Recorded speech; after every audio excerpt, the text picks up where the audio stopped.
Bugün, iPhone ya da iPad'inde bildirimleri nasıl sessize alabileceğini göstereceğim.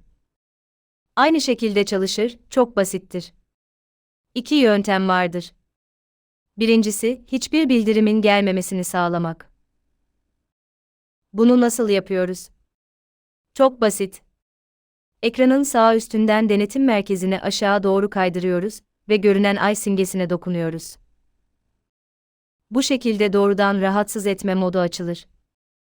Bu ne anlama gelir? Aramalar sessize alınır ve bildirimler birikir, ancak ekrana düşmez, yani telefon titreşmez ve ses çıkarmaz. Eğer sadece bildirimlerin sesinin çıkmamasını, yani bildirimlerin gelmesini ama ses çıkarmamasını istiyorsak, şunu yapacağız. Ayarlara giriyoruz ve ayarlar içinde aşağı kaydırarak sesler ve titreşimler bölümüne dokunuyoruz. Şimdi zil sesi ve uyarılar ses düzeyi çubuğunu tamamen sola, en sona kadar indiriyoruz. Gördüğünüz gibi otomatik olarak sessiz mod etkinleşir.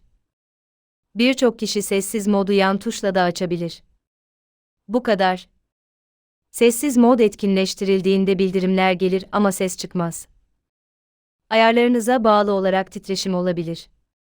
Nasıl ayarlanacağını bilmiyorsanız, kanalda 1 dakikadan kısa bir videomuz var, orada gösteriyoruz. Hoşça kal.